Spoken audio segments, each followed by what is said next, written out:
We're going on. Hello, folks. That was a great intro. No, I'm only joking. Hello, folks. It's another episode of Conroy Talks here. I'm delighted to be joined today by It's Finn. As you saw him last week, and he's actually basically forced me to do it this week because I had a bit of busy schedule. So shout out to Finn, and a pleasure to be joined by Luke from the 1892 Reds podcast. Firstly, we'll start with the person whose debut is. Luke, how you doing, mate? How's your day been? And thanks very much for coming on the pod. That's all right. Thanks for letting me come on, Conroy. Finn, I hope you're doing well, mate. Yeah, all good. I mean, we've had some good news with Liverpool today with Van Dijk's new deal. I mean, I'd like to see a bit more transfer movement, hopefully in the next week. But it's always good to hear the news of your important players getting new deals. But yeah, just looking forward to the new league season to start this weekend. No, great, mate. Superb to hear. And yeah, we could talk about Liverpool all day, but we'll try not to do that because I think we do that enough on our channels. But really, just overall thoughts are, Finn, how you getting on? Before we jump into it, I was going to jump straight into it, but I'll ask how you're doing, mate. No, all good, mate. Staple now, and I'm part of the furniture at Conroy Talk. So yeah, good to be back on. And well, soon to become anyway. The way I've been wedging in the topics, but. Yeah, cheers for having me on as usual, mate. Otherwise, just been away to the Isle of Sheppey in Kent, and I'm back for another stream. So yeah. No, that's good, mate. It sounds very good. But yeah, as I say, a bit of a last minute show to put together. Thanks for coming on, folks. I just thought it was best to kind of get one done because quite a big season starting on tomorrow or tonight actually with Brentford versus Arsenal. So let's get right into it straight away. So the first one. First topic we want to discuss is you came up with this one, Finn, so fair play, mate. Is what would you say is who's had the best business this summer? But we'll start with Luke. What's your opinion, mate? Who do you think's had the best business this summer? And maybe you could highlight a few transfers that you think have been quite exceptional. Well, I can safely say it's definitely not Liverpool. Well, all joking aside, mate, I know it's no transfers, but see getting players like that signed on contracts, we used to be a stepping stone, not for our full history, but for at least the last 10 years. So there's definitely... It's funny because people think instead of transfers, we're just going to announce new contracts. You might be right, but it is actually a positive, but I know what you mean. It's quite annoying at the same time. Yeah, no, I know what you mean. But I think going from all 20 sides, I think I've been very impressed with how Aston Villa have dealt with their business. I think we all knew it was the worst kept secret of Jack Grealish was going to Manchester City. But the signings that they've made, I mean, Leon Bailey, Danny Ings, Buendia from Norwich, they've made some excellent additions to their squad. And I think Aston Villa definitely are up there as, for me, one of the sort of better teams this summer for signings. I mean, I probably hate to say it as well. I think Man United have done okay. I think they need that. For me, I've never really been worried about Man United in the last couple of years, but I think with the addition, when Varane gets announced, I think him and Maguire's that partnership that United have missed over the last few years. They struggled finding it, haven't they? With Bailey, Lindelof. I think so, and I think with you look at the Man United partnerships over the years with Ferdinand, Vidic, even back in the treble era, you had like Jaap Stam, Ronnie Johnson, things like that.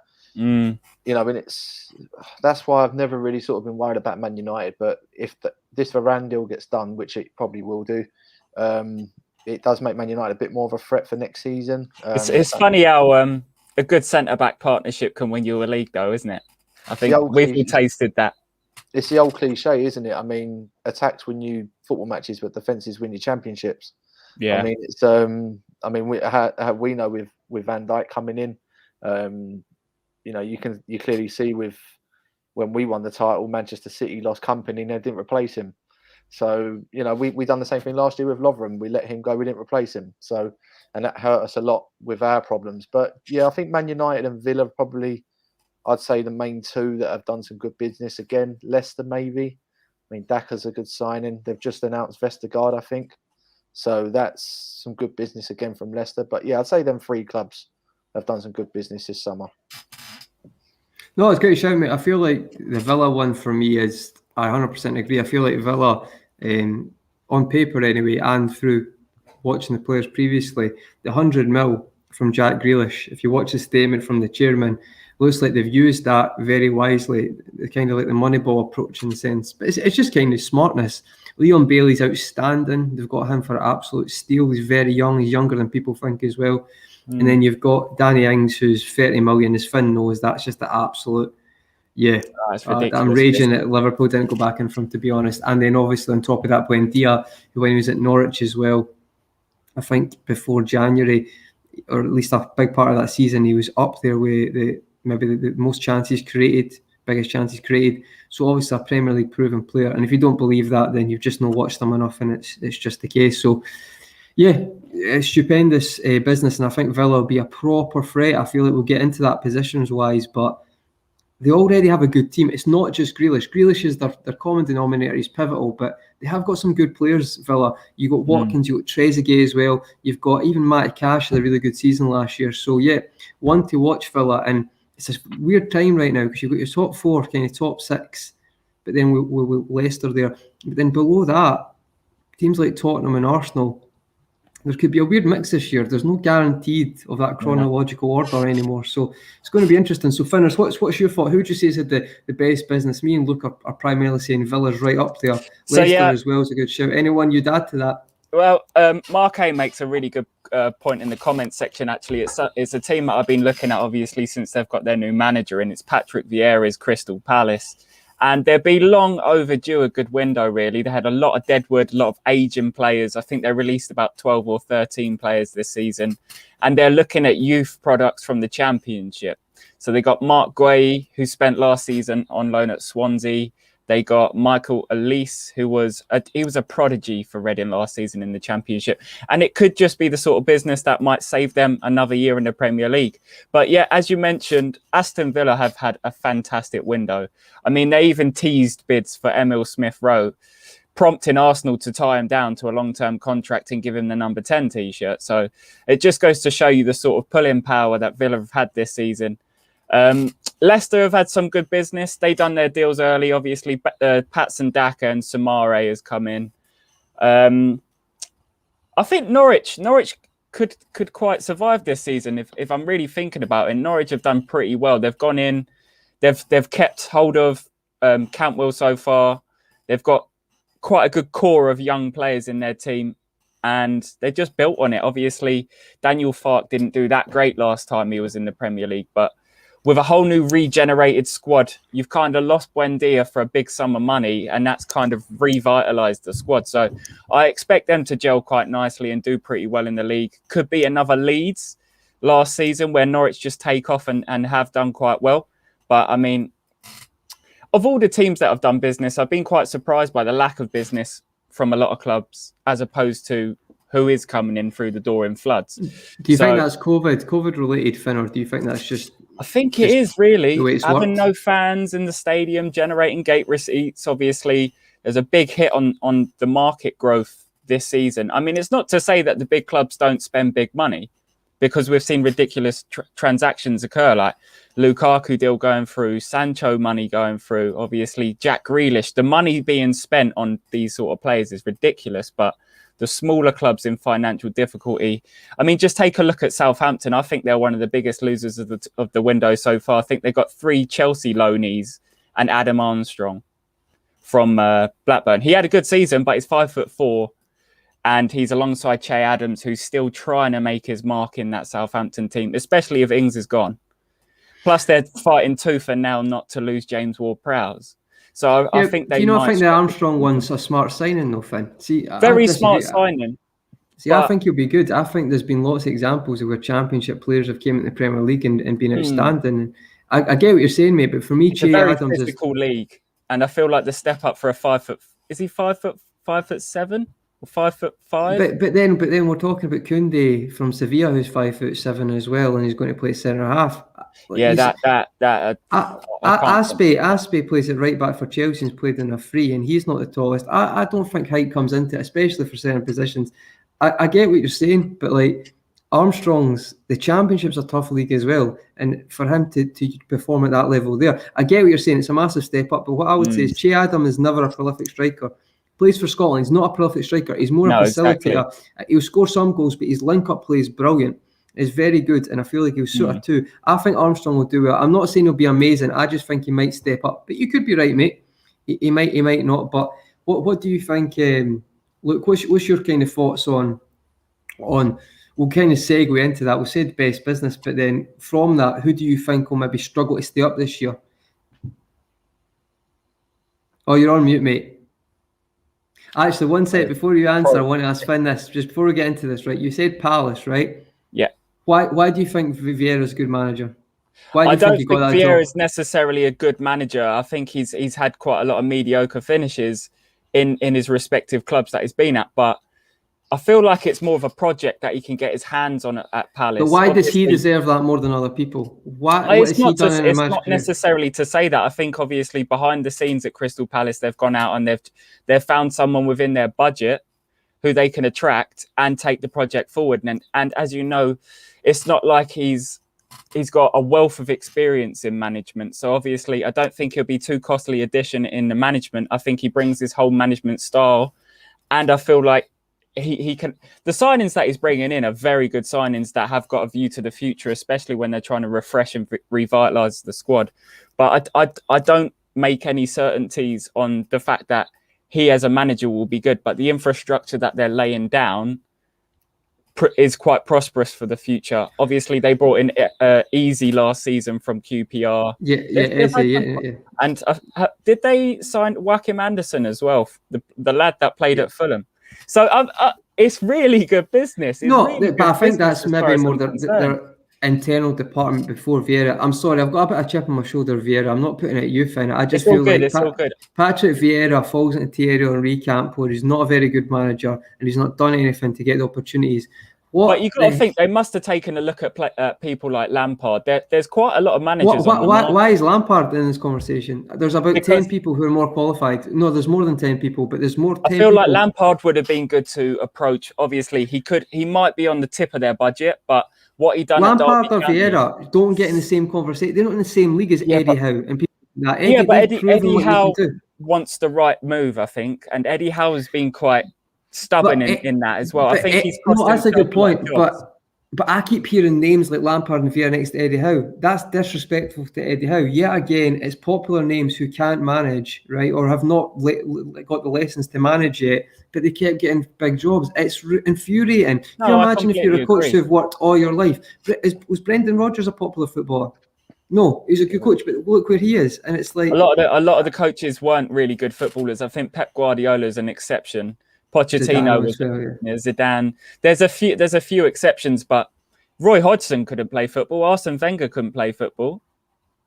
I think we're getting to this planet now because there's been a few successful who've just retired, became managers that we feel like that's the way to go to. I think Vieira's not a good sign. I think what Lampard did at Derby with the youth is what I think would be very prosperous. Get to a playoff final that probably should have got to and then lose. He bottled it, but the thing is, it was the project and how we kind of got around the project, more so than results necessarily. It's more about how he put his foot. And he done it with the embargo season at Chelsea as well. He got a lot of that young squad together and they did push. I think they melted once all the acquisitions came in. Why is Daniel Farke not up for that job then? If he's got Norwich promoted twice, playing good football, does he not be higher than Lampard? And they showed really good loyalty, didn't they? I mean, Sean Dyche is a good example. Very good example. They got relegated. They kept with him. They've been promoted. Yeah. There's Scott Parker until last season. But what's Scott Parker done as well? Like, this is what Scott I mean. Parker they got up in the relegated. playoffs. He got them promoted, and then they got relegated again, and went to Bournemouth. I don't really understand what happened there. I understand. Daniel Farke. Sorry, look, I was going to say, I understand what with Parker. I mean, one of my family members is a Fulham fan, and he was saying about giving Parker an opportunity in the Premier League because that's what they didn't do the first time round. I can't remember who the manager was. Oh, it was Jokanovic. Yeah, Slavia Jokanovic. And they sacked him, didn't they? And Parker came in basically to a position. Jokanovic has got a background though where he gets promoted with a side and then he demands too much money. It happened when he was at Watford. He got them promoted. As well, and then he was like, "Give me all the money," and I was like, "No, sorry, mate." And then I think they bought in Quique Sanchez Flores. Yeah, but you know what? I think Fulham didn't really learn their lesson from 2 years ago in that short. They came up, they come straight back down, and then Parker done pretty much the exact same thing. Brought Fulham up and they went straight back down. I mean, don't get me wrong, they survived an extra couple of games before they got relegated this time round. But look, do you think Parker's got like this amazing football identity? This is what honestly, we love exaggerating mediocrity when it's either like an in-fashioned English. Agree. Honestly, it's unbelievable. I can't get my head around it. It's like you talk about Daniel Farke not spending a lot of money, right? Selling Norwich and getting promoted twice. He actually won the league with Norwich previously, right? Getting more points than Leeds. But Marco Bielsa was nominated for Manager of the Year for doing less of an achievement. But it doesn't suit, and it really infuriates me that you do not have to be a reasonable footballer to be a great coach or manager. And I can guarantee you now, though, that like a lot of the Premier League predictions for the relegations will be Norwich. But that's not because it's like I'm agreeing with your point by furthering it by saying a lot of people will doubt Farke. But what if he had better players? What if he had better players? Could he not? Because he can instill identity and actually command a bit of loyalty from the, like, say, Cantwell. I know it's so Buendia, but it's not like the full team. There was a lot of players in that Norwich team that got relegated that people wanted to sign. Pukki, Cantwell. I know Max Aarons went. Godfrey went. Aarons was linked. A few stayed as well. I understand this shout here, right? Marky, thanks for commenting, mate, as always. Everyone get your comments in as well, because the next topic is who do you think will be the first manager sacked? So put in the comment. For me, I get there's a gamble, but for me, there is other gambles. If Vieira's not done anything to say, I'm worthy of a... Because it's not even like you're picking someone who's like known for this amazing philosophy of football. I just think, again, it's like the face fits with that type of stuff with former players. Because Zidane's done it with a great Madrid team, still done it. Lampard's... I don't know. It's a really confusing situation at Crystal Palace because I know Steve Parish does not mess around. He doesn't mess around. Like, he won't take a gamble on something too heavily. Yeah, they should have went for Eddie Howe. They should have went for Eddie Howe. Eddie Howe is the absolute... Whether he's in budget or not is a completely different kettle of fish. But how's I guarantee Vieira will be getting paid great wages. I don't think they're in budget too much. I mean, they've gone and spent 20 million on Anderson. In a COVID world, but they're desperately needed to recruit. They lost so many players. But I just feel like we're not talking about popular match. So say you talk about Vieira and stuff like that, and it's probably at the same level. But Graham Potter, right, outstanding, showing what he can do with a Brighton team. Daniel Farke, Eddie, all these should be light years ahead of former players who've really not even achieved anything. Like even I love Gerrard. But Gerrard's still learning on the job. Look at that second. It's probably not actually necessarily his fault, but the 3 games you could say he's made mistakes in that with Rangers, and it's like, but he's got more experience and he's still making mistakes. Yet we're idolising people like Vieira or maybe Henry. I think we all know Henry's not a very good manager, and it should be said more often. I get very annoyed because when I see Vieira get that job, to me he gets in front of 10, 15 people who deserve that opportunity. So that's just my take on it, and I'm sorry if I'm being a bit because it's a valid statement though. Really, it is a valid statement. There are managers out there that don't get opportunities because their name doesn't mean anything. Well, I feel like there's other people like even Graham Potter, Osterson's what he done to that team is more credible than finishing mediocre. When was it Nice with Vieira having a mediocre season? But only having a mediocre season with Atlanta. You've got to give plaudits. Yeah, well, you've got to give plaudits to Brighton. But yeah, Vieira and Henry's managing so far has been diabolical, and I can't see him outlasting Frank de Boer. But the problem is what's within budget and what it's the vision of each club, isn't it? It's the vision of each club and what. But see, the thing is, Eddie Howe's was the right person to get because you're going to play great football. It's Premier League proven. You know he can do it. You know he can actually beat a lot of the big sides. Beat Chelsea 4 times in 5 years in the Premier League. No one really talks about that. Twice at Stamford Bridge. No one really talks about that. Doesn't suit the agenda. But that's what I'm saying. And I just sorry guys, I went on a bit of tangent there. Sorry, look, it's your first time and I'm not usually like this. I just get annoyed because even if he does well, and I hope I'm not saying I want him to do badly, but it does annoy me because I feel just like question marks, isn't it? It's question marks over like cronyism almost, isn't it? It's cronyism in the industry. No, I think so. But sorry, folks, we'll move on to the next topic. Right. So who do you think will be the first manager sacked? And I'll be back in 2 secs. So if you can take over, Finn, I'll be 2 secs, mate. Sweet. Go on, Luke. Tear it up. Have a little thing. Oh, I think there is definitely There's a couple managers I don't even know, like the new Wolves manager, Bruno Lager, is if that's how you pronounce it. I mean, if he's drinking a lot of lagers, then maybe he might be off, isn't he? Yeah, but I've not heard anything about his background. I feel like that acquisition was just out of the blue. I mean, even to be honest, like even when they brought Nuno in, like when they were in the Championship, they didn't really know much about him. So Completely some managers can make it. You know what? For me, there's probably two managers that stick out for me. I think Steve Bruce at Newcastle, I think, can be under a lot of pressure. I think they're. Actually, no, I'd say three. I think Steve Bruce, Hassan Hootel, because he hasn't really done much. He's lost the last two or three. He's lost his two or last three players like Danny Ings, etc. And if he loses Ward-Prowse, clutching at straws with Ward-Prowse. That's a very valid point, mate. And I mean, you can't help but ignore Arteta at Arsenal. I think they've given him so much time, haven't they? Yeah, I think the thing. Sorry, I think good timing. Look, good timing, mate. As you said that.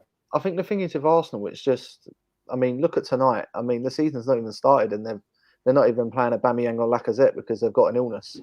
I mean, that's so Arsenal, though, isn't it? That's so Arsenal, though. It's not. Really? I mean, don't get me wrong. I think Arteta's. I mean, look, he's won an FA Cup. Let's not be mistaken. He's won something at least. But do you know what? It's just I don't know what it is at Arsenal. Is it the backroom staff? Is it the players? Is it the ownership? It's just a circus over there. I mean, if it is the manager, then he's going to be under a lot of pressure in the first couple of games and first month of the season. But if I was to pick one of them, I would probably go Steve Bruce. I think would be the first. Fair enough, mate. I feel like Bruce always does enough. Do you know what I mean? It's very it's probably a bad comparison because Ole Gunnar Solskjaer is obviously won more games than that.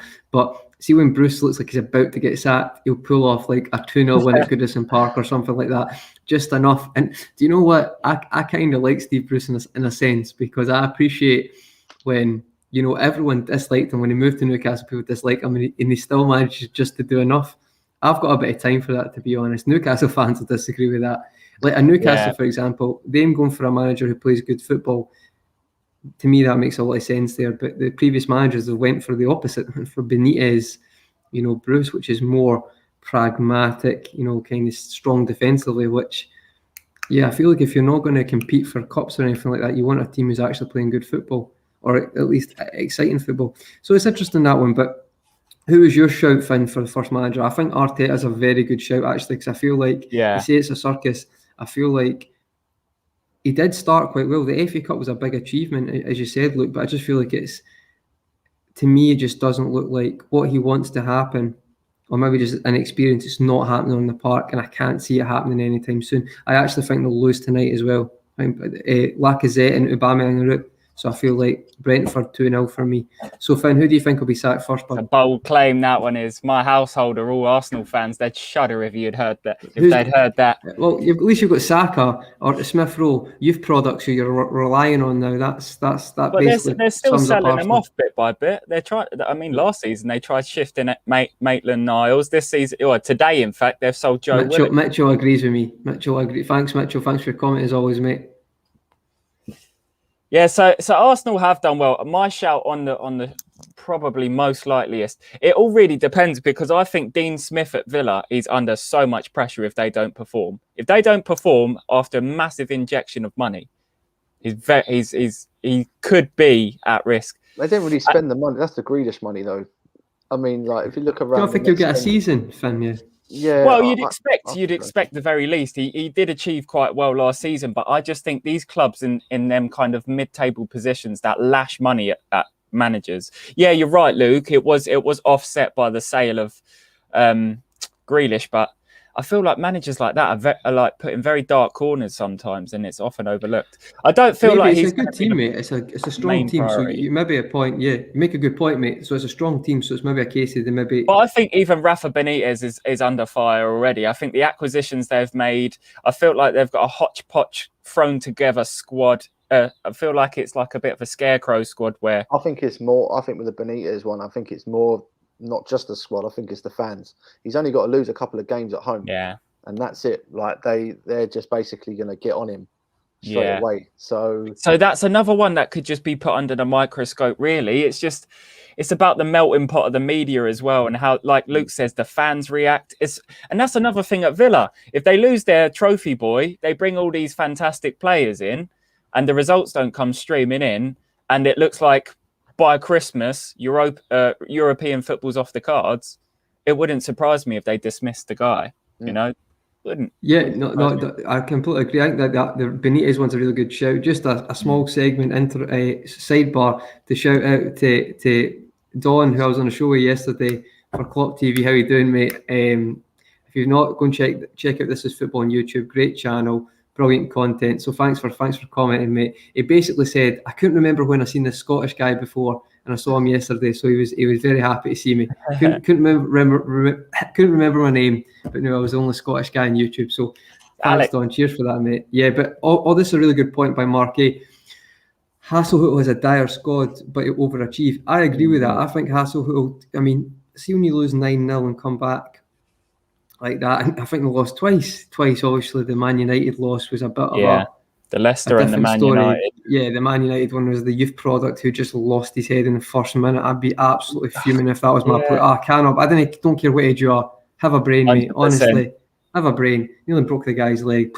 Embarrassing. It was ridiculous. But so when that happens, you've not got much of a choice. But Hasenhüttl, I believe, is a very good manager, actually. I actually think he could do a lot of stuff with higher up on the next level of team. This one, I think Moyes will do a good job this season. Fair enough, Black Hammer Entertainment, mate, but I feel like it's a big shout. Do you agree? Have they invested that much? Have they? Because they've not got Lingard back. I think they wasn't able to get Lingard, was they, on a permanent? But I generally think they're going to fall into that category of, because they've not invested well, play Europa League on a Thursday and then struggle in the league on Sunday. Liverpool have done it, Spurs have done it, Everton have done it. I generally think, Leicester were okay last year, but I think Leicester's squad depth was just so much better than a West Ham.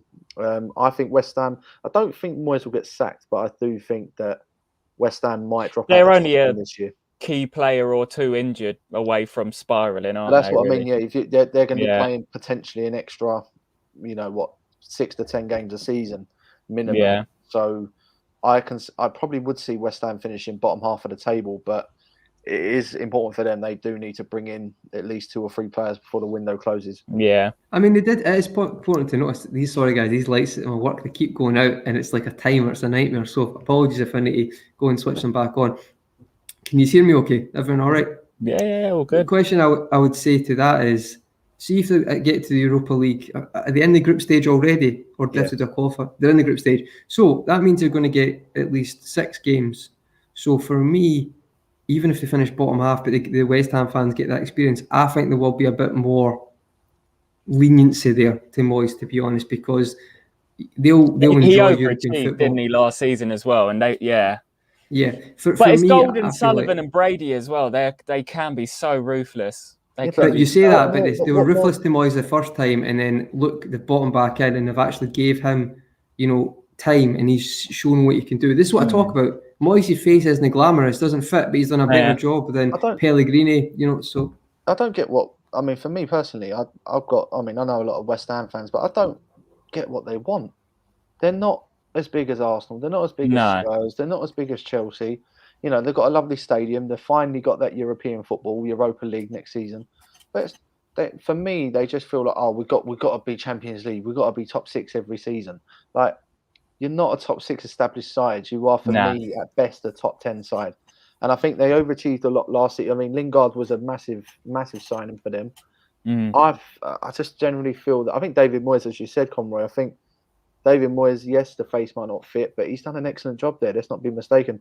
For me, he was my manager of the season last year. I think he done excellent with that squad of players. But if they don't... He made it look easy as well last year. Yeah. It's really strange. He made it look effortless in some games. How good he was at Everton, though. Like, he did his game management. Everton were very good at Everton. I just see the comment in the bottom there from This Is Football saying, Like they benefit with not having the fans, and I agree with that. I mean, you look at it's a shout. You look at Everton, for example. They had the 15th worst home record in the league last year, so it affects teams in certain ways. But Sheffield United as well last season, you could probably argue as well. 100%, definitely, and that's why I just think West Ham might slightly struggle next season. But Premier League's a fun. They'll have enough though. I don't think they'll get relegated or anything like that. I feel like they've got, especially players like Bowen. And you've got Antonio, who's outstanding as well. It's great. So, that's a really good discussion on that, folks. I feel like that kind of segues us in to talk about managers getting sacked. Is again, we'll keep it on the negative side of things. No, we'll mix it up. We'll go for a mixture. We'll come back to the relegation. Right off the bat, guys, right at this moment, we'll say Liverpool don't get anyone. Who's your top four? Doesn't necessarily have to be order. You can have your champions and then whatever way you want to it, but you want to kick off then? Who's your top four? Yeah. City, Chelsea, United, Liverpool. Not in any particular order. In that order as it stands. Yeah. Do order. And I think it's going to be very, very close. Just do the order. I think it's going to be very, very close between all four teams this season. I feel like City are going to drop off from their usual bridge of gap. I feel like Chelsea are going to be very, very close the whole way as well. I feel like this season is going to be very close, and it's going to hinge on small differences, really small differences, injuries and absences, suspensions, whatnot, player form. I feel like them small nuances are going to really affect the way it lies. But I think it's going to be a close season more than anything. So you're going for City, Chelsea. Yeah. Who's third? United.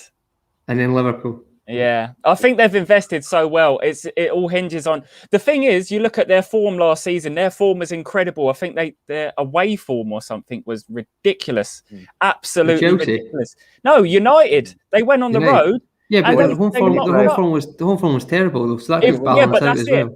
With the fans back this season, if they're playing to a 75,000 home crowd, they're coming back with a bang. I'm sorry, and I don't want to write Liverpool off the way I just have done because that's I'm not going on that, but you could argue the same point that when Brentford, let's pick a team. Who did West Ham? That's not a good example. Who's got a good atmosphere? You talk about like Goodison, for example. Surely the fans being back is going to help and go against United. Because I think there was a record number of away wins last year because of that. So I get what you're saying, Finn, but I just,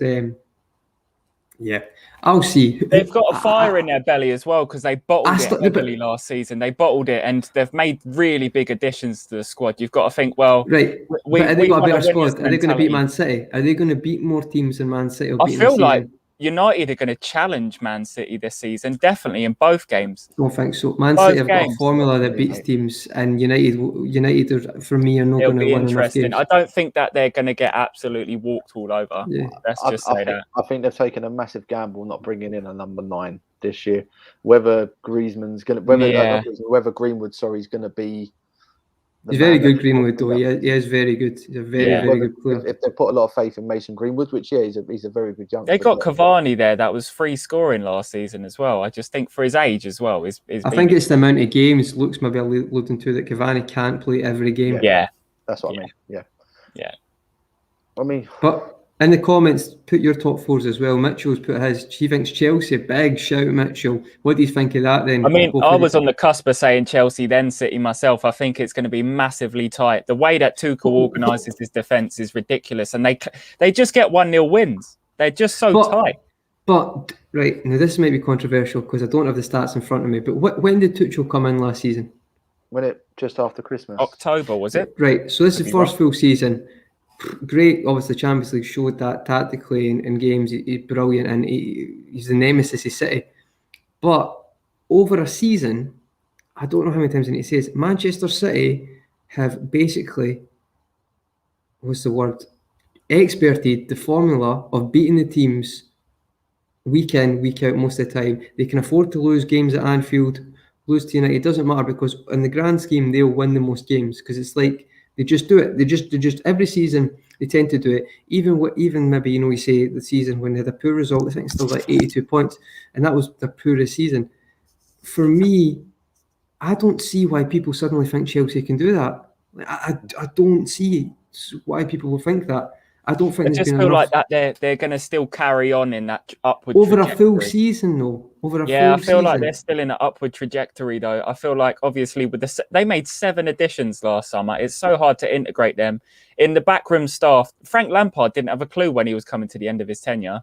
And then Tuchel come in kind of solid. I couldn't, but the transformation of just the defence alone last season was ridiculous. Like they were just playing a free as well, though, mate. Like I'm not saying you can't play a free, but like that was because he couldn't play a 4, and it was still great tactics. Do you give Lampard a little bit of credit? Like, I mean, don't get me wrong, they won the Champions League last year, but if it weren't for him in his first season, Chelsea would never have won it.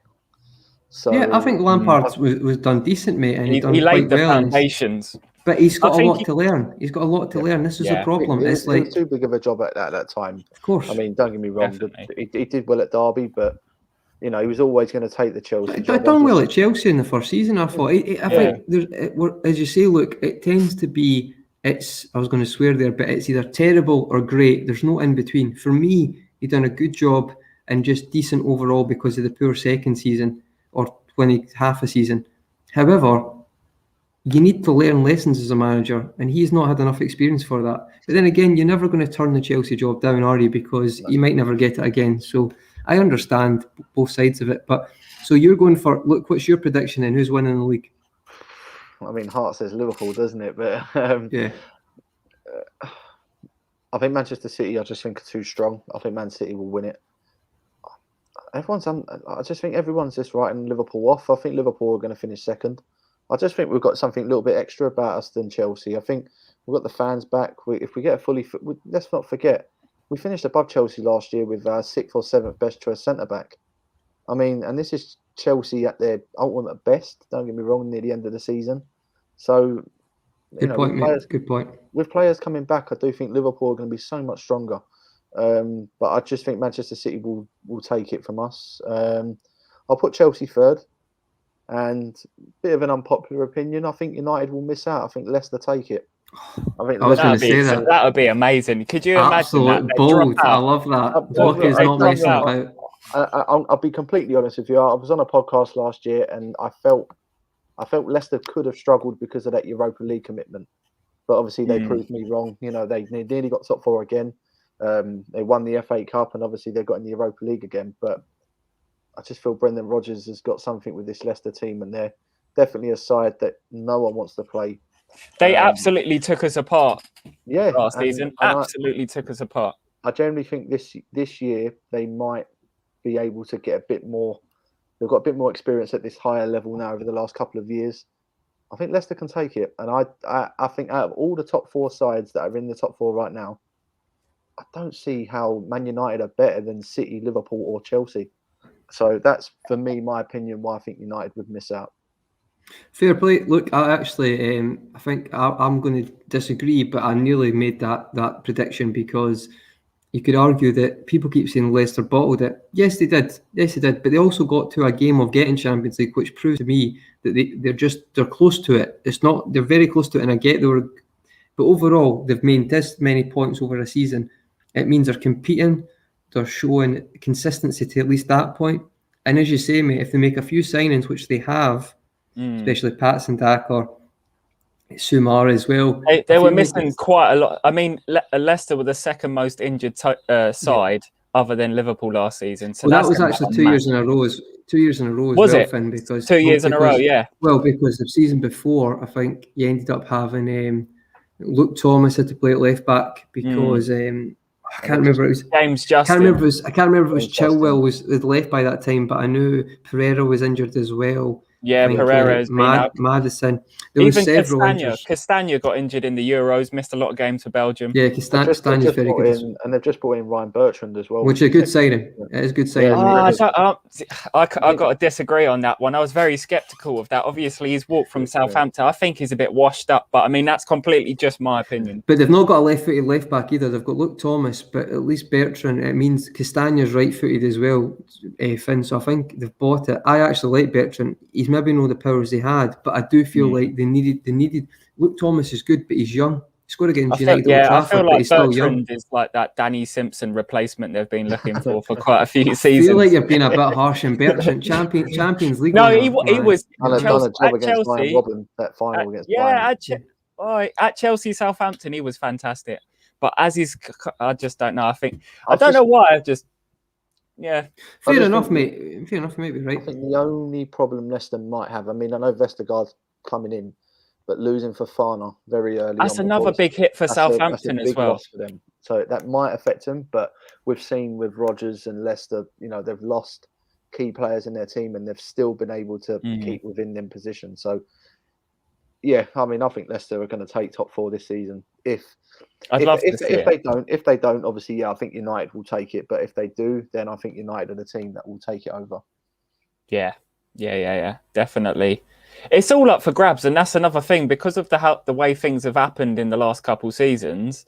It's like you can't really put a finger on it because the whole COVID stop-start stuff, and then going for a whole season with no fans, loads of injuries. I don't know. I'd love to know the stats whether last season had the most injuries just in any recorded Premier League season, because it felt like that at another show. You can, that can be your homework. Honestly, it felt like it. I'll check it out. No, the problem is a mental stat like that. Maybe it was just Liverpool in general caused the stats to go that high, because we had a nightmare. But just on that, I agree with the bottom one for me. Marquee, City, Liverpool, Chelsea, United for me. Leicester, I think, will run it close, but I think United, Sancho, Varane, they'll have enough. They'll win certain more games to get in the top 4 for me, in my opinion. With that, I don't think they'll finish second again. But folks, just got a good question here from Ken. Ken's asking, do any of you have a Leicester team you have a soft spot for? Definitely do. It's always Norwich or Swansea. I already know Finners is one, but look, if you've got a team you've got a bit of a soft spot for. Oh, what is it? Just Premier League or any team, mate? Any team, mate. Yeah. I mean, I used to work there for a number of years. I've always loved Leyton Orient as well. Wicked. They're in League 2. I watched them Wednesday night in the League Cup against QPR. Nice. They gave them a really, really good game. They lost. I saw some. Yeah. But I mean, from that League 2 level to play against a Championship side, which I mean, in the League Cup, like some teams like to rest players, but that was a fully strength QPR side. It was. I mean, Leyton Orient gave them a right scare and probably should have won the game, but. Conroy will know Lyndon Dykes. Yeah, I mean, Lyndon Dykes played in the Euros, and it's. Yeah, I think Leyton Orient have done very well. I think they've brought in Kenny Jackett as well as the manager. So I think this season, I do think Orient can potentially look at promotion or playoffs this year. Love that. They dropped out, didn't they? They dropped out the league. Yeah, they had a lot of off the field problems. I mean, the financial, like the ownership, there was so much problems there. Yeah. Getting promoted back to League 2, and they've kept that stable ship for the last 2 seasons. Is that now in the fans' ownership? So yeah, the owner is he's called Nigel Travis. I believe he's the chief executive of Dunkin' Donuts. I believe a big company in America. So, nice. But he's obviously a Leyton Orient fan. But, But yeah, like there's a lot of they've brought in a couple of ex people that work around the club, and it's very family fun, like sort of Orient based. But yeah, I think this season they've got a good chance to get a playoff spot or promotion to League 1. So yeah, I'd say Leyton Orient probably my little Leyton Orient. Sure. Yeah. No, that's good. That's good, mate. Just shout out to this comment, Black Hammers Entertainment. Thanks for the comment, mate. He's going Liverpool to win it. I know the rest: Chelsea, City, United, or Leicester to battle out for 4th. I love that confidence, mate. I wish I had that, and I hope you're right. Before we get on to the last, Finn, before just shout out Ram's comment before it goes away. Ram shout, this is a Liverpool orientated question. Ram's is also a big Liverpool fan. We need a striker over someone like Doko. Jota is not a number 9. Of course, said that 100 times. Absolutely right. Getting Vlahovic would help so much, especially the future if Gerrard takes over. Absolutely agree, mate. We'll probably get onto that more another time, but me and Finners addressed that last week. We said Vlahovic, or however you want to say it. Finners can take that one. Vlahovic. I'm probably making it more difficult. He's probably actually the last option. Ings for 30 million, Andre Silva for 30 million. He's getting put up to 60 million. I can't see it happening now because we've went for him too late when others have already went away. So unfortunately, as much as I despise the fact I don't think we'll get a striker now, because I don't think that number 9 they're looking for is out there. Ings for 30 million. I can't get over that one. That's pissed me off all week. But yeah, Finns, who's your team? It's Watford. So it is the mighty Hornets, my hometown that I've lived in for 20 plus years. But I do have a soft spot for Fulham. So I've always followed Fulham since I was about 12 or 13. I've always liked the players that they've brought through. They've had some incredible talent. And they've always been just one of those standout feeder teams for me. I mean, even back in the day, like Louis Barmore, Edwin van der Sar. There's so many names. Louis Saha, Steve Malbronk. They just had the French contingent, and it was amazing, honestly. So I've always kept tabs on them. They're a bit of a yo-yo team. And as you know, boys, I'm a big fan of the Championship division as it is. I just love the competitiveness. It always goes down to the knuckle. Even dependent on budgets. Last season, Millwall had a fantastic season. They don't have the biggest budget, and they just performed. So it's always a pleasure to keep an eye on the Championship division. And it's often either Watford or Fulham are in there. So, and this season it's Fulham because the Golden Boys are back in the Prem. Back up, yeah, that's a fair enough shout, mate. That French contingent. Just before we get on to that, Marky, Ings injuries are why we sold him. I completely get that, Mark, but I guarantee Villa will sign him, and I'll put a bet right now. I bet he scores between 50 and 20 goals this season. And you say he gets injured. I agree, he's not going to play every game. But if you sign for Liverpool, you don't need to play every game. And he's not the striker he was then. He's got games back under him. He's confident. He looks clinical. And the good thing about a front three is he wouldn't have to play every game, so he could afford to miss a few.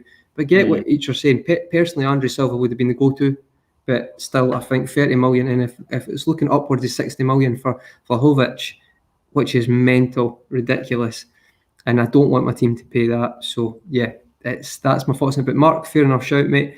On the Fulham, yeah, was it Papa Diop as well, Lewis? That was unbelievable, honestly. Steve Malbronk as well. Oh yeah, Barmore is part of the club setup now. Yeah, alongside Silva. But they had Damien Duff. Steve Finnan. We could literally go on all day. Steve Malbronk was good as Danny well. Murphy, unbelievable. When Danny Murphy was there, unbelievable. In the Europa League run, they had the Europa League final, like Bobby Zamora, Clint Dempsey, like that. Dempsey beat Juventus. I remember when they beat Juventus. Chip to keeper, amazing. Yeah, they had some crazy players. Thomas Radzinski, Frank Quadru, I think played there. Yeah, Louis Saha. So I mean, Fulham have had some exceptional players. I could talk about Zoltan Gira is absolute belter. Was it a Hungarian? Hungarian, that's right. He scored the overhead kick against United, so it flicked up like that, and he done the overhead kick. Gira. I'm using my memory now. Who else? You can think of one more. They've got some crazy players. They've got Brian McBride. Brian McBride. What combination, Demo. What a combination. At one point, I think one of the best strikers. Carlos Bocanegra they had. They had Dimitar Berbatov. Berbatov. Yeah, when he was there, number 9. There's that one video with Berbatov where the ball comes cross field and he just touches it and it just sits still. Oh my God. Yeah. I remember that video. It's unreal skill. Berbatov was just born with it. Yeah, Danny Murphy, as mentioned, some unbelievable Fulham players in there. Do you know what the thing is? Warms the heart. Yeah, no, Finn, sorry, I was just going to say, people are sleeping on Clint Dempsey because in that Europa League run, they beat Juventus and Dempsey literally chips the keeper from outside the box, chips the keeper. They smashed Juventus, wasn't it like 4-1? They smashed them, absolutely tore them to part. We nearly took Clint Dempsey from a swap. With the Hendo, Yeah. Strange the times. How could it have been different? Clint Dempsey lifting the European Cup with the captain's armband on. No, only joking. I did like Dempsey though. I always liked Dempsey. Yeah. But that's a nostalgic shout. We should have a nostalgic section for the show next time. I've got this. Just to segue slightly, I've got this game with a good friend of mine, and whenever we have a drink up, we just play the game random footballers, and we take it in turns just to mention a random footballer. I've got one for Fulham. We go and go. Well, just general. When we have a drink. No, I've got one. I've got one for Fulham. Lewis Holtby.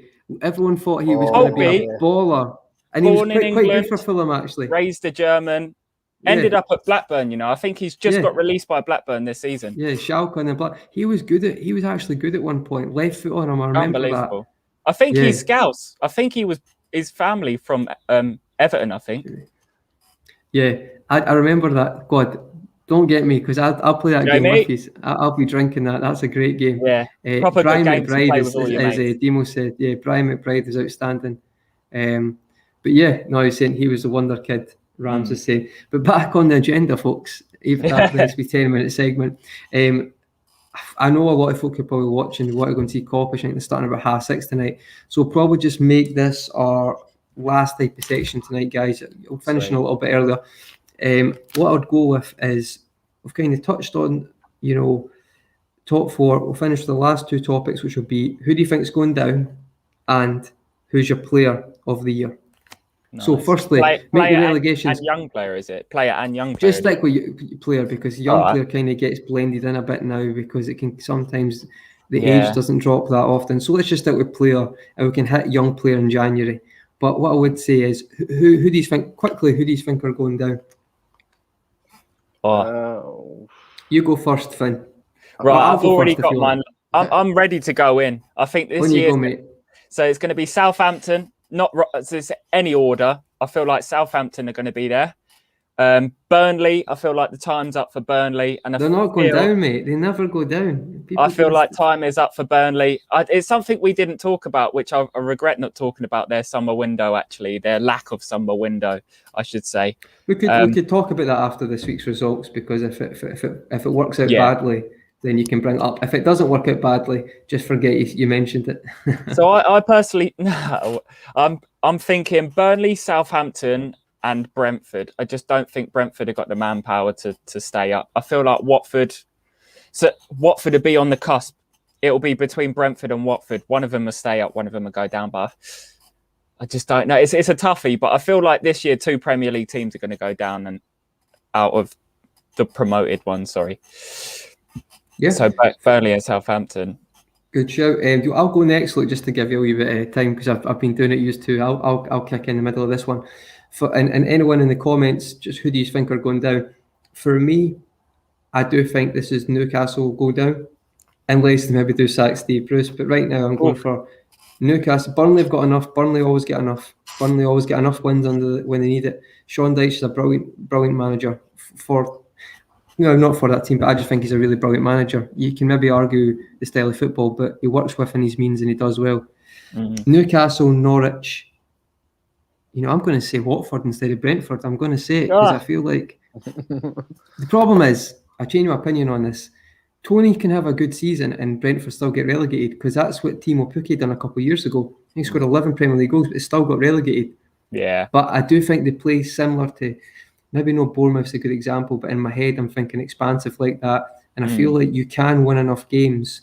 Even though I know Norwich play the same way, but I feel like Brentford are slightly different, got a good manager. Both got good managers. But that could be a load of rubbish as well, because Norwich might have gained enough experience, like they you got said. Billy Gilmore, Conroy. They got Billy. No, I think Billy Gilmore's a big signing as well. Right now, I'm just going for the percentage by numbers. Listen, again, but Todd Cantwell is worth 40 million. He got relegated. You can have a good season and still get relegated. I think for me, I'm going to go by numbers. Watford, Norwich, and Newcastle. Look, who's your free to go down, mate? I think Newcastle, are in a lot of trouble this year. There's a lot of off the field problems. I think Newcastle. I think Southampton. I think if they don't reinvest a bit more in their squad, I think they could be in a lot of trouble. And I probably would go Norwich as well. Southampton's an interesting one, I think, because I know Hassan Hüttl's done very good with the group of players he's got, but they've lost 2 key members of their squad in Danny Ings and Vestergaard. And let's be real. As you said, Conroy, I think Ivan Toney's a good example, and Timo Pukki's a good example. They can score 10 to 15 goals and the team could still go down. And I think Southampton have lost that with Danny Ings. I just don't think Che Adams is that player that's going to get them goals. And of course, Adam Armstrong, yes, he was the top goal scorer in the Championship last year, but is he ready for the Premier League level? I'm not sure. We'll have to wait and see. But I'm going to go, not in any particular order, I'm going to go Southampton, Norwich and Newcastle. Good shout. Fair enough, mate. Listen, thanks, guys. Now, the last, I usually going a bit longer, but I'm trying to go sharpish with Coppish starting folks. So, in the comments, if you've got a chance, put down, I don't know if you have already, who's your player of the year? Who's it going to be? And before we get to player of the year, we're going to start. I'm going to spin it. We're going to say, who do you think will be the flop of the year? Doesn't necessarily need to be a signing, just a player who maybe flattered to deceive this season. And I'm just going to answer this one comment. Bajan Popsy, let's see how you doing, mate. Just what do you mean we need to address once the window is closed? Tell me what you mean, and I'll reply to it, mate. Oh, here we go. Sorry. I'll be down there too. Is that be? Oh, Brighton Hove Albion. Good shout, mate. Yeah. But I do think Brighton have enough because I think Potter's good, and I feel like they will sign a striker before the window. They're quite their stoic. Expected goals as well. is ridiculous as well. But I They're don't like talk the about modern expected day goals. Burnley for me. They're quite Brighton? stoic. Yeah, they're very No, but stoic. Brighton play top football, mate. They've got big guys who play good football. That's what I mean. So at the back, they're like Burnley, but going forward, they're so expansive and open. They play really good looking football, but they're just stoic for some reason. I think that Bobby Sanchez coming through in goal has just blown him out of the water. He's had something. He got called up for Spain. He's called up for Spain. He's in my fantasy team. Got plucked out the academy. 4.5 million. Get him in. Unbelievable. But so on that, right? This good comment said I want to stick on top. Amazing comments. Cheers for all the comments, guys. No, it's outstanding as always. And look, thanks again for coming on, mate. Lastminute.com, but we got here. So, who do you think will be flop or just flatter to deceive this season? Doesn't have to be a signing. Could be someone who's been in the league before, but just will not live up to the expectation. So, who do you think that'll be? Look, I'll start with you, mate. I'm gonna be very positive in Liverpool point of view. I would love to say Bruno Fernandes. I really would, but I just don't know. I think he's gonna have something. But I'm trying to think. Maybe someone. We'll go for player of the year first. Go for player of the year first. I'll come back to flop. Player of the year. I don't think it will be, but I want it to be Thiago. If it's not, then probably De Bruyne again, I reckon. That's who I think it's going to be. That's such a shout, by the way, because Callum Sanderson from Coppish said on the show, and I actually said that not joking, but at the end of the last year, I said I bet he'll get in the team of the year the following year. So I feel like people are just copying me. No, I'm only joking. I genuinely was going to say Kevin. But I feel like Thiago might have a good season. I think that's a really good shout. Anyone else you want to add to that? Look, De Bruyne or Thiago, the two you're going for? I mean, Salah's obviously going to be up there again. I think this is a massive season as well for Trent. I know I sound a bit biased with Liverpool, but I think Trent Alexander-Arnold definitely is in that sort of area as well. Jamie agrees with you. Yeah, honestly, what an amazing talent we've got there. He's only going to get better and better for me. But yeah, I'll say them three then. I'll say Thiago, Trent, or De Bruyne. And flop of the year, I'm gonna go Bruno Fernandes as flop of the year. I'm gonna stick with it. A bold one. I disagree with that one, mate. I feel even if I still think he'll get the assists. But fair enough. Bold claim. Finners, who are you going for, mate? Who's your pick? Which one you want first? Your flop or your player of the season? So my players of the season, I'm going to pick in any order, top three, because they always get nominated in threes, don't they? So yeah, mate. Genuinely, no, I'm not even going to make this up, but Ruben Diaz, I think, is going to be up there for a shout. I feel like he's going to continue the form they've invested in. Left field, I like that. That's Ruben Diaz, Kevin De Bruyne. That's a good shout. Kevin De Bruyne is going to be up there, definitely. And wild card, I'm going to say Lukaku, just as a wild card. Mate, good shout. Just as a wild on the graphic, he's on the thumbnail. Good shout. So, I think them three, four. I'd like to put a Liverpool player in there, but I just don't know how our season's going to shape up. Obviously, our goal conversion last season, myself and Conroy, we were talking about that, and it has to improve this season for them to even put their stamp on the mark. Harry Kane's obviously depends on what's going on there. It's always the prolific players, though, isn't it? The people that get the goals, the assists. I mean, Gundogan had a shout last season. He had an exceptional season. I would say in America, in basketball, they have an award for most improved player for the whole division. And I feel like Gundogan would have been MIP. Yeah, I get that, Finn. I meant to say in the last pod, like, I do agree with you there, but he did change position. So, like, he has actually, because he's... I feel like it's a natural progression as well. It was so good for his career. It's probably chucked an extra 20 million on his valuation. But flop of the season, it's hard. I've had a spontaneous think, and I feel like it's more of a reflection on how they are at the moment and where they seem to be. I think Marcus Rashford is going to be a huge flop this season. I feel like he's got a lot of personal issues going on. He's got shoulder surgery on the cards. And he just looked like he wanted to be involved at the Euros, but wasn't really involved. And he has now come out saying, if I had known I wasn't going to be involved as much, then I wouldn't have gone to the Euros. So I feel like he's in a bit of a tricky mindset at the moment. I feel like it's going to take a little while for him to bounce back to the form that we saw him in. So Rashford's definitely up there for a big eyebrows raised question mark. It's difficult. It's really difficult to suggest who might flop, but that's the one prominent one that I think might happen this season. I mean, Grealish for me, he could crumble. He could blossom or he could crumble for me. I expect him to blossom, but... Finn, talk about that one. I'll be 2 seconds. Let's again. This Black Camera Entertainment saying flop of the season will be Sancho. That is a big shout, mate. It's a big shout. He'll get a lot of game time, especially if he's fit, I think. But Rashford, I think there's a lot of potential for him to kind of crumble under a lot of the season's pressure. Otherwise, I'm trying to think of players that might have a big name going for themselves, but not necessarily do well under the pressure. I feel like Grealish and Rashford are my 2 question marks about whether they can handle it this season. Fair enough, mate. It's outside the box, especially the Rashford one, but it's an interesting kind of conclusion. No, it's a very good one. Thanks to all the comments. Really, really good. I'm just shouting about all at the now. I just read that. That's amazing. Go on, Demo. Oh, mate. Can't be joining that. Demo's had a good comment there as well. Mystic Demo. There's a room, and because he's mystic, this is why I worry about this. There's a Ruben Diaz convo to be had, but the world isn't ready for. Well, Demo, we'll get you on the channel and you can have that conversation, mate. Just you let me know when you're available. I've got to be on that one. I'd love to be on that one. Yeah. Black Camera Entertainment. Kanate will be we're not going to go talk about Kanate, and that's a fair shout, mate. Be interesting to see if he starts tomorrow and how he gets on, because I think we'll be watching with a curious eye to that. Jamie, I love you, mate, and fair enough if you're going for that, but I feel like whoever Harry Kane plays for his scoring goals, he's great at it. He is an absolute killer in front of goal. Cannot deny that. But fair enough, mate.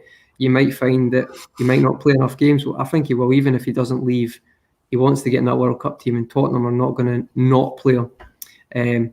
Player of the year, Sadio. Don't think that'll happen. I think he'll have a good season. Just don't think he'll be player of the year. Trent, player of the year. Possibly Jamie's looking quite sharp, but I think with Trent would still come under the young player category as well. I think I'm correct in saying that. Hello, mate. Official. Chelsea fan. Cheers, mate. Thanks for coming on. Don't get that. I like the neutral fans. Big up, mate. Thanks for coming on. Commenting in. So, my player of the year. I'm just going to copy what you're saying. I think Rams knows mine. No, I'm joking. I'm not going to put Robbie to play. That would be very predictable as a Scottish guy. That seems to be the shtick at the moment. But for me, I feel like player of the year, even though he's a bit injured now, I think De Bruyne is always up there as a superb player. As much as he frustrates the life out of me, Mo Salah, with his just general numbers as well, that even if we weren't even playing that fluid last year and he got his numbers up, so if he's hitting between 20 and 25, he's going to be in the conversation. It doesn't even matter if the performances maybe, filter in between. That's the thing with the whole awards ceremony, isn't it? The individualism of it all, and I do think Thiago, I did say that previously, I think Thiago could have a big season. I'm not saying player of the year, but I do think towards the last 10 games, he really looked like he's getting his own. No, Thiago. Yeah. But I felt like he was getting his own, especially with the team coming back. Someone had a good comment here asking, what do you think of Van Dijk? I'm just checking it. This is what happens. See, when we're coming to a close, everyone puts the bloody comments on, which is great, but I'm trying to keep up with them. Right, so Asian Pops LFC is asking, what about VVD then? For player of the year, possibly. I still think I'm not going to go for that because I feel like we will rest him in some games just to get to we know he's back and we know he's good to go.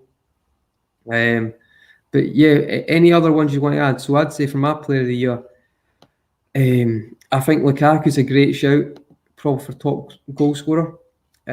Salah for me, my kind of top three, and my out the box one, I'd go for.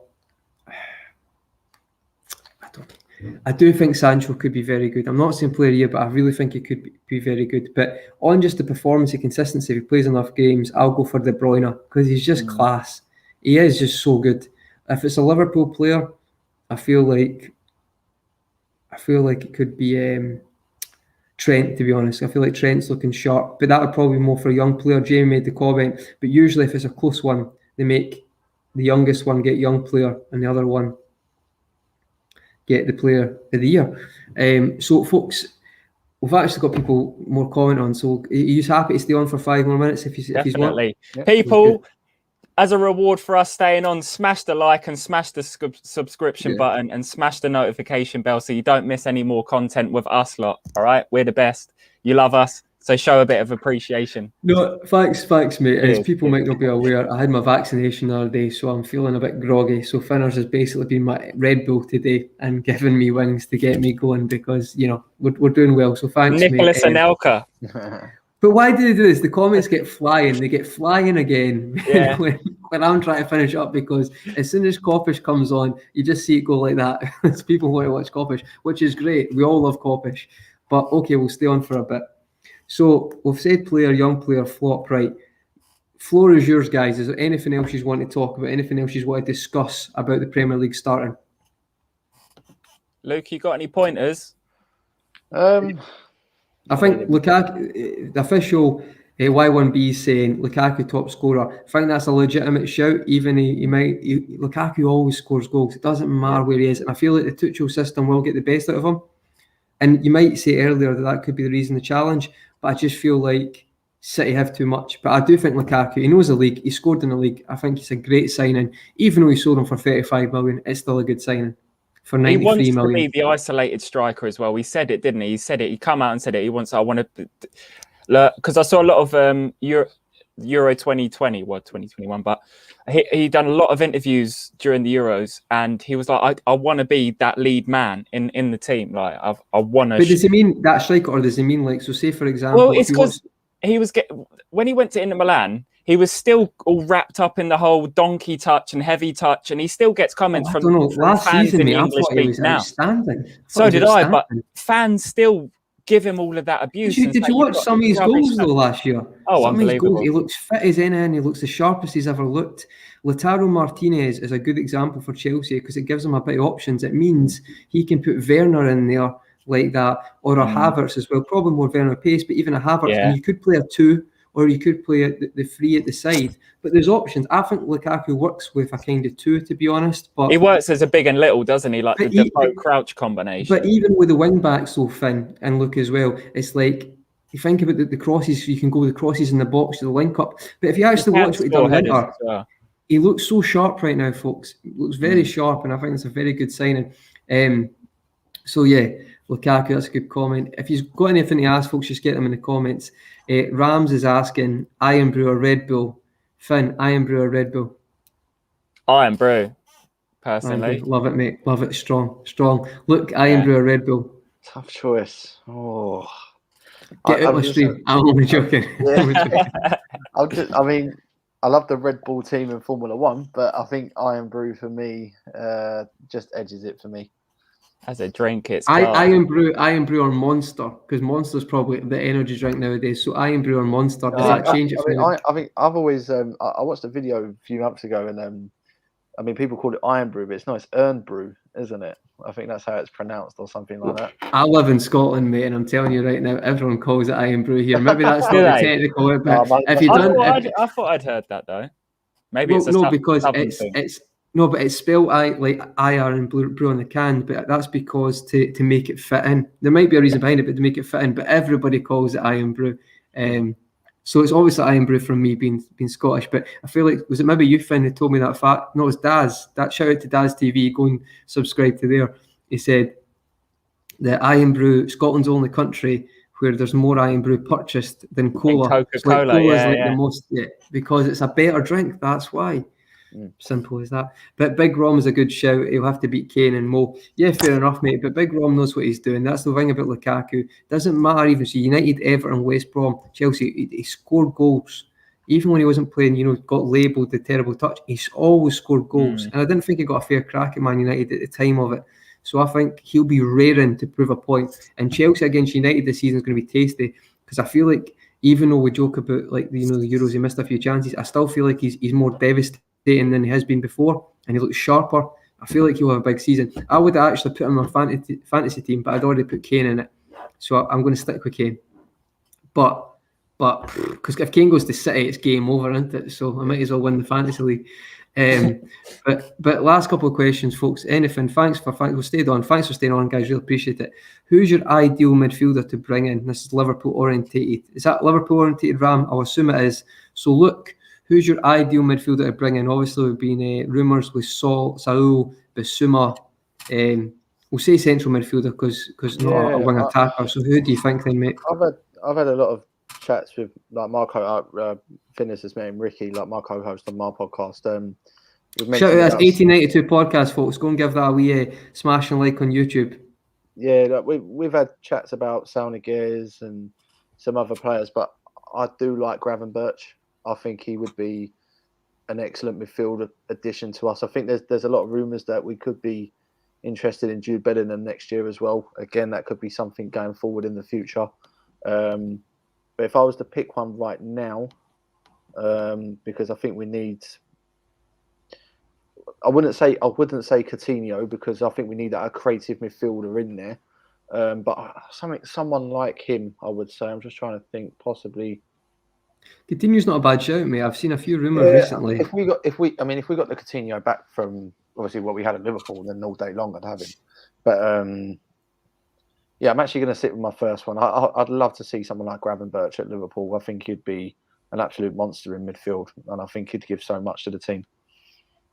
Fair enough, mate. Good shout. Just shout out to the official Y1B, mate. Thanks for your comment. Ready for AFTV tonight. And then Mark put Tony versus Balogun tonight. Yeah, well, I think I agree with you, folks. I feel like something's going to happen there. And just the last couple of comments. Going to watch Rival, watch what Arsenal are getting trims. Go and watch Coppish. Great channel. We all love it. It's amazing. And you can watch the football on your phone and listen to Coppish at the same time. But they're probably recording the game, because they're the only people, Matt, Drifting and Cal, who actually do that in the 21st century. But fair play to them, they actually record the game, but fair enough. Even if it's not your team, but fair enough. So yeah, don't comment the score. That's the only thing I'd say. So last question, just finish with you, Finn, and we can finish up. And thanks again for everyone. Who's your ideal midfielder to bring in, Finn? Well, no holds barred, like fantasy sort of purchase or realistic.